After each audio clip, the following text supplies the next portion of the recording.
All right, welcome in everyone. You're listening to Bulls Central. The regular season has concluded as we await the start of the playoffs. I've got some special guests coming on the channel this week, starting today with a special guest who spent a number of years covering the Oklahoma City Thunder as a beat writer, and you know him as the beat writer covering the Bulls for The Athletic. It is my pleasure to welcome back to the show Darnell Mayberry. Darnell, it's good to have you back, man, and appreciate you making the time. Appreciate you having me on. Now, I'm sure most of you know Darnell, but be sure to follow him at Darnell Mayberry on Twitter, as well as subscribe to The Athletic to make sure you're staying up to date on the latest Bulls news and content. So, Darnell, it was an interesting season for the Bulls, to say the least, a very bipolar year, if you will, in which you saw the Bulls start out the season strong and exceeded expectations. You had these incredible performances from DeMar DeRozan. Ayo was a rookie standout for being a second-round pick. Lonzo Ball fit the group very nicely. Everything was cooking and going well. And then the All-Star break came around, and you saw an about face of this group and how they really struggled to string some wins together, even against poor teams. You've been covering basketball teams for a long time. And have you ever seen a season like this where you saw such a drastic change from a team within a single season? And do you think the circumstances around this team, the way the roster was constructed, and of course the injuries, that maybe we should have expected this? No, I mean expecting 8-15 after being 39-21, something Yeah. like that. No one saw this coming. Billy Donovan says that he saw it coming. I don't think he saw 8-15 and giving up 120 points routinely to the Sacramento Kings and New Orleans Pelicans of the world. Like you can't win like that. And the Bulls, just the fight that we saw earlier just disappeared. And that was the most shocking thing to me. What do you think happened? I mean, you talk about the fight, right? I mean, as far as this team declining in the way they did, like, it's pretty hard. Like you said, they go from being the 1 seed to the 6 seed in just a matter of weeks. Do you think there was anything in particular that was a reason for this drop off, or was it sort of a multitude of things? Because I think that's what us Bulls fans are really trying to rationalize, is how do you go about explaining the shift in play? Yeah, I mean, the injuries obviously played a huge factor, but then you also have to look at the scheduling getting a lot tougher. We saw them play a lot of those heavyweights in the second half of the season. They played the Bucks 3 times after Yeah. January 21st. So it's just one small example of how stronger the schedule got. And then I also think they came back down to earth a little bit. Yeah. They were incredibly hot shooting as a team early in the season. DeRozan was on an incredible tear, and then all of that came back down to earth. You throw all of those things together, and we're looking at 8-15 after in the home stretch. Yeah. Do you think, a lot of Bulls fans talk about Lonzo Ball being out as sort of a really big factor in that? I sort of am on the side of Lonzo Ball alone cannot account for this drastic drop off in performance. I think the fight and the energy was a big factor of that. Not quite sure really where it went. And maybe it's sort of, regular season fatigue. It's a long season. Do you think that the Lonzo Ball aspect of it and him being out for the remainder of the season was a big part of that?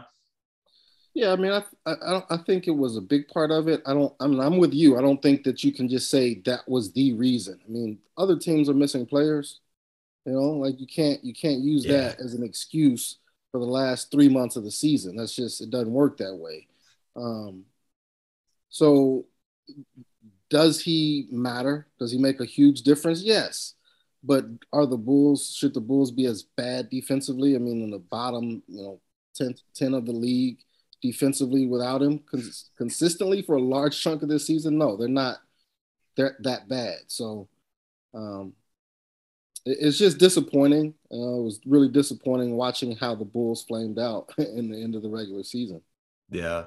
Now I know you've been going to the Advocate Center. You actually have to head there in a little bit for the Bulls practice, but you've been attending Bulls practices as they prepare for this upcoming series against the Bucks. You've been going there all season. Has there been anything in particular that the guys are focusing on and working on to get ready for this series? And has Billy Donovan been stressing anything in particular? Yeah, I mean, he's talked about all the things that we've seen plague this team throughout the regular season: transition defense, point of attack emphasis at the pick and roll, Yeah. rebounding. um, boxing out, making sure that you pay attention to those little details, helping, rotating, things like that. But this series is going to be tough for them because the Bucks just have so many weapons, and the Bulls, like you said, that energy and that fight just doesn't seem to be there with them right now. Not to mention they don't really have the personnel to contend in a 7-game series. So I'm curious to see if they can bring back some of that energy that they have. I mean, are they going to make some substitution, rotational changes, or something to try to spark that and get it going? But they're going to have to come up with something because no one's giving them a chance in this series. So I'm curious to see how they come out and if they try to use that as fuel. Yeah, and I did want to ask you about that, right? Like, what are your expectations going into this playoff series? I mean, we've got game one coming up on Sunday in Milwaukee. So we all know the Bulls got swept in those 4 games they faced the Bucks in the regular season. From your vantage point, how do you see this series going? Do you think there is any chance the Bulls can at least make it competitive? Because the first 2 games, the Bulls actually played well against the Bucks in the regular season, despite losing. But we all know the playoffs are a different animal. The Bucks are the defending champs, and a lot of guys on this Bulls roster have little to no playoff experience. What are your expectations going into the series? I mean, I think they do make it competitive. I do think that they aren't as bad as we've seen over this last stretch. And I do think with DeMar DeRozan and Zach Levine, you're always going to have a chance to stay in games and be competitive. The Bucks showed in the regular season that they can make this an ugly series if they are engaged and defensively locked in. So if the Bulls have one of those or a couple of those poor shooting nights, it could get probably out of hand if the Bucks are hot. But I do think that they'll compete and contend, and it won't get as ugly as we saw in those last 2 meetings in the regular season. So who do you have winning the series then? Oh, I got the Bucks winning. But and how many games? I do think they'll win in 5. I think the Okay. Bulls will get a game. I've said before, I think game 4, I think DeRozan will have a huge night that night, and the Bulls will want to avoid a sweep. It's not great for us having to go back to Milwaukee for what would probably be a pointless game, but it'd be good to see the Bulls show some fight and not get swept. Yeah, I have them in 5 as well. I think that they'll be able to manage to win 1 game. I'm thinking it's going to be game 3. I feel like generally speaking, when a team goes down 3-0, that's kind of a sign like they're probably going to get swept. But we'll see. I did want to talk about Patrick Williams and just how important he's going to be in this series for the Bulls. You wrote about him recently after the Bulls win over the Timberwolves, in which he had that career high 35 points and really started showing us those skills and potential that so many Bulls fans and analysts have talked about, but we just haven't seen so much because he's been out most of the season. I talked about this in one of my recent videos, with inconsistent play of Vucevic and Coby White. It's imperative that you have Patrick stepping up like he did the other night and really acting as a Bulls 3rd or 4th option if you have off nights from Vooch or Coby. Not only that, but you're also talking about the defensive abilities of Patrick Williams when going up against the likes of Giannis. How important do you think Patrick will be for this series, and how impactful do you expect him to be, knowing he's only 20 years old and he's never played in an NBA playoff game before? I think he's hugely important just because he's the best, in my opinion, option that you have consistently to throw at Giannis. You're going to see probably Alex Caruso on him. You're probably going to see Tristan Thompson on him. You're probably going to see Javonte Green a little bit here and there. But Patrick Williams has the size and the athleticism, the physicality to be able to give the Bulls the best chance. So I think he's going to be massively important in this series, just from a defensive standpoint. Offensively, like you said, you'd love to see him take the next step and show a level of assertiveness when everyone is in the lineup and healthy, and not just in a summer league setting or on a regular season finale setting where everyone's sitting. So I'd like to see him really just take his open shots without hesitation when he has driving lanes. I mean, he's really good at 1 and 2 dribble pull-ups, or even getting all the way to the basket and finishing or getting fouled. So he needs to be able to put the pressure on the Bucks defense with that consistently. If he catches the ball, and I expect him to start, if he catches the ball and is hesitant or refuses to be aggressive offensively, that's going to kill the Bulls offense, and they can't afford that. Yeah, I expect him to start as well. I was a little surprised. I think Billy Donovan, and one of his interviews mentioned that he's not opposed to the idea of putting Tristan Thompson and Vucevic together in the lineup. We kind of saw that didn't really work. I get why he would potentially test that out, just given the size that the Bucks have. But my hope is that Patrick is going to start. I, like you, agree in the sense that we need to see this from Patrick in a very meaningful game. The game against the Timberwolves was not a meaningful game. It was a bunch of, like you said, everyone was out, even for the Wolves as well. He was obviously great in summer league. We need to see him in a big moment step up in that kind of way. So that's what I'm hoping for from Patrick in this series. I also wanted to talk about Zach Levine, though. Obviously, this is his first time going into the playoffs in his career, a big stage for a guy who's about to become an unrestricted free agent. Zach has struggled more recently during this Bulls slump post All-Star break, which is part of the fact that he's not really 100%. He's himself has admitted that. How important is this series for Zach Levine and his future with the Bulls as he goes into free agency? It's hugely important. I'm writing this actually for tomorrow at the Athletic that, if you rank them, he's the number one most important player this playoff series matters for the Bulls. He has everything that you want from a guy, or a guy would want in his shoes with his skill set. He's one of the elite scorers in the league, two-time All-Star now, Olympic gold medalist. He has the love universally in terms of his abilities. Well, he hasn't done it on the postseason stage, and to really get that respect, you have to be a playoff performer.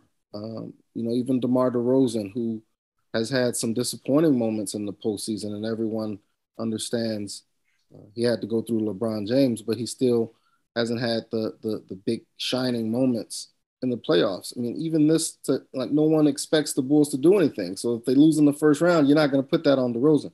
But if Zach Levine goes into the playoffs after carrying this empty numbers narrative on him for so long in his career, and he doesn't show up, I think that's going to be a real bad look for Levine, especially going into a contract year, summer. Yeah, and you're going to cover this in your article tomorrow, but I've got to ask. I mean, it's the most controversial question among Bulls fans right now.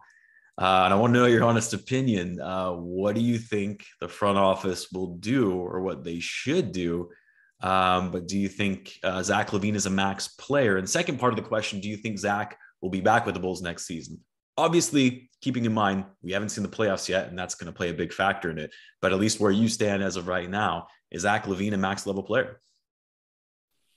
Yes, I've been on that hill for quite some time, but it's kind of shifting, honestly. And I haven't really formulated all of my thoughts on why, but it's kind of shifting a little bit. Maybe the second half of the season and the recency bias is playing a big factor for me. But, I do think one of the biggest things is from a building standpoint, I'm not sure where they go with DeRozan and Levine locked in. And then now you're going to have to eventually pay, IO earlier than normal rookies, and make a decision on Coby White and Patrick Williams coming up. So, is this team going to be locked in and lack all flexibility for any sort of improvement if he gets a max deal? I mean, I think he's a max player, relatively speaking. Comparatively, you have to look at him as a max player. And I think the Bulls will eventually pay him. I think or want to pay him. I think he wants to be here if that number is right. But he's also been through a lot with the Bulls, and he might just, people grow, people evolve. The good thing, I think, is that this is his second franchise. It's not like he was a rookie drafted here and has never experienced another franchise. But right, we're seeing with all this player movement, players want to go and try other things and play with other players. So I don't think it's a foregone conclusion by any means, but I do think both sides as of right now want to get a deal done.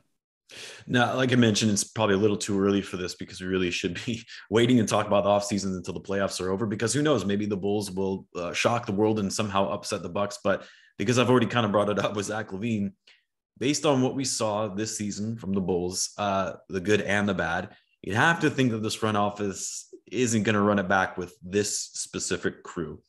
But in your view, what do you expect in terms of the changes that will potentially be made this offseason? The Levine component is huge. Yeah. Vucevic has not fit well with this group.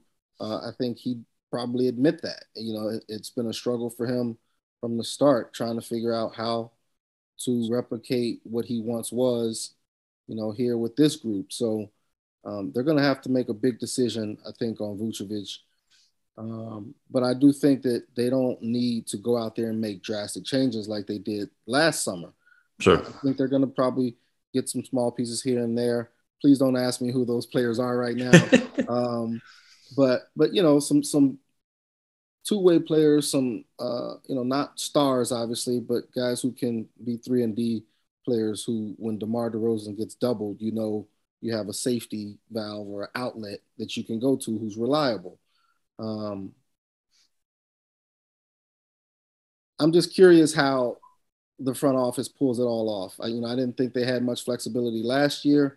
They did a whole lot of sign and trades and got creative and found some flexibility. So I do think that they are in a much better position than they were in previous years because of that creativity and that forward-thinking approach, that they're going to be able to pull something off that's going to improve the roster a little bit. But I don't see a whole lot of drastic changes coming at this point.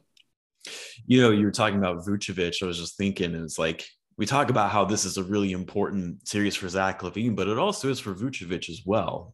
He's going to be going on an expiring contract, like you said, thus far, and he hasn't fit the team all that well. He's had a pretty underwhelming this season.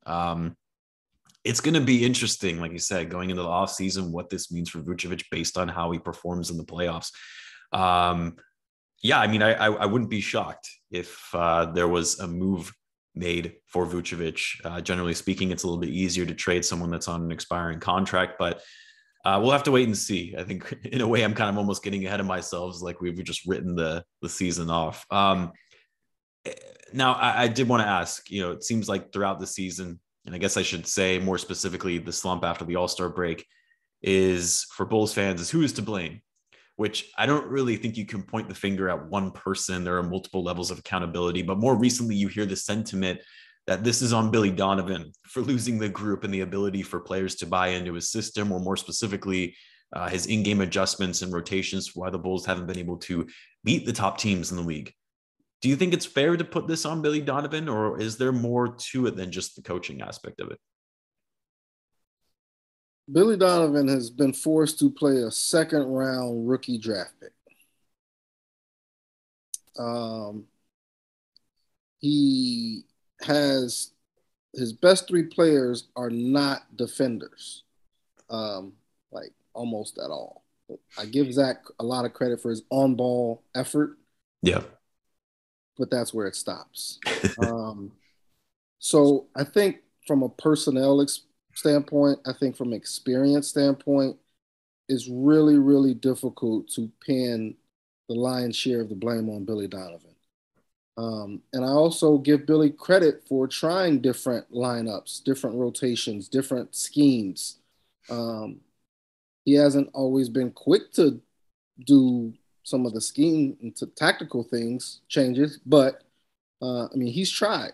And when you have the personnel shortcomings that this team has while they're injured, it doesn't really matter what schemes you try.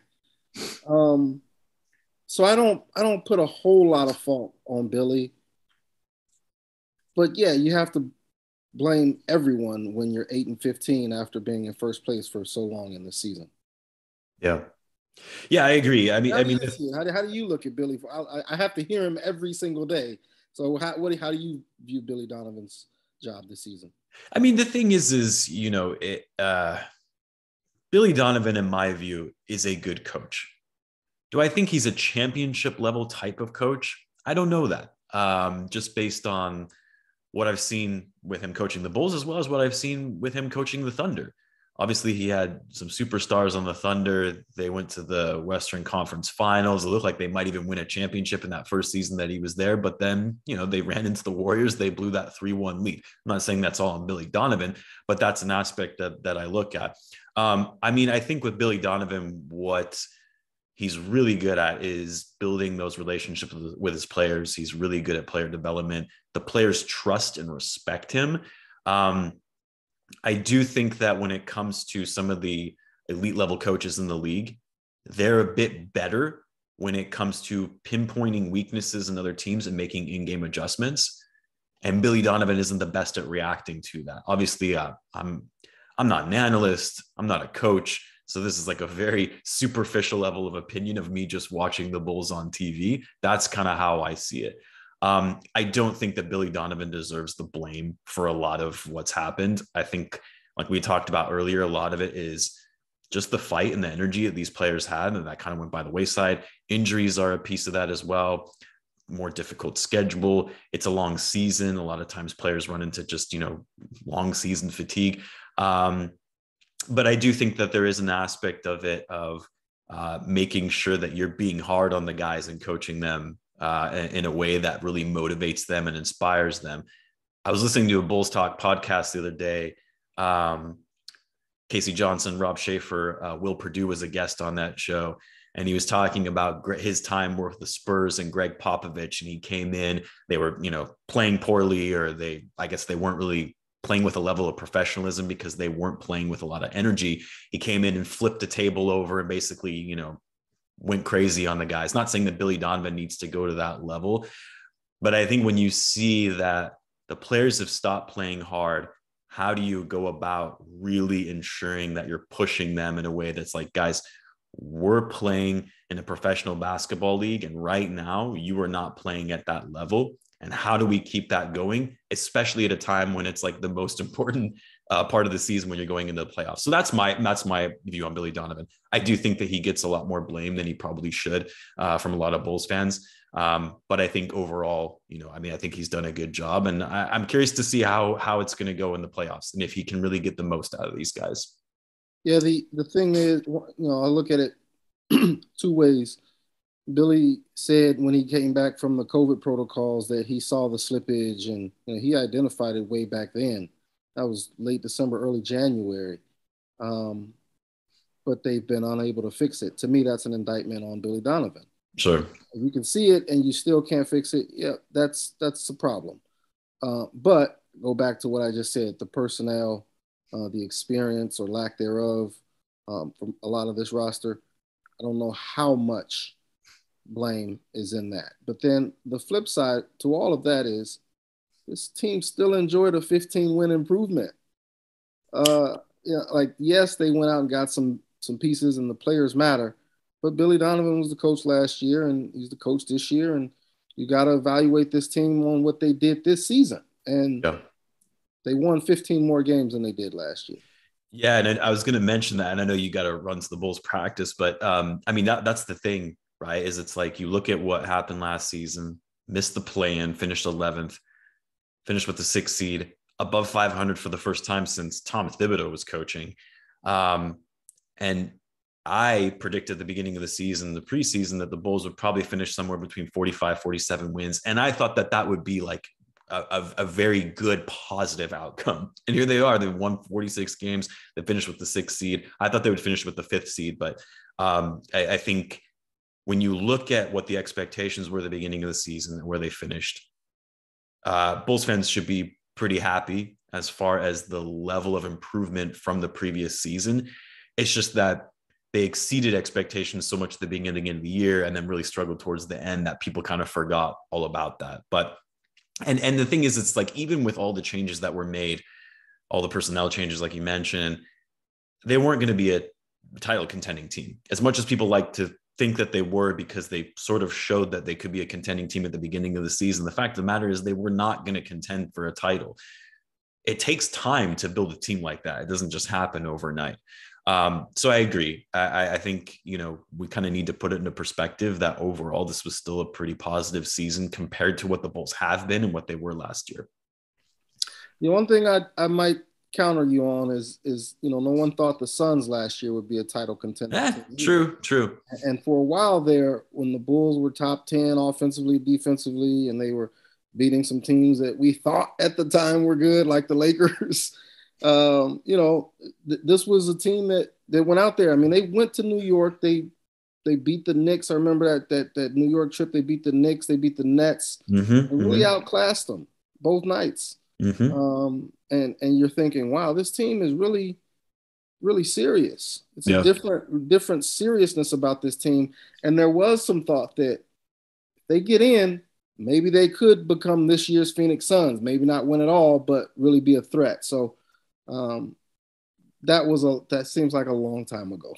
Yeah, no, that's a fair point. And I know a lot of people were talking about that, right? It's like, oh, the Bulls are this year's, Phoenix Suns of last year. I had a hard time seeing it. And I think a lot of people on my channel didn't like that because, it's like, you always want, no, we're going to be great. We're going to be title contenders. Like, I still don't know if all these pieces are going to work, at least for this year, right? You still have to keep building. They're going to make changes going into the offseason, all that stuff. But anyway, Darnell, I know you've got to run. I know you got to get to the Bulls practice. As always, I really do appreciate the time. Keep up the great work and appreciate all you do in covering the team over at The Athletic. Best of luck during the playoffs as well as going into the offseason. And maybe we'll get a chance to chat sometime over the offseason before next year begins. Sounds good. Thanks for having me. All right. Appreciate it.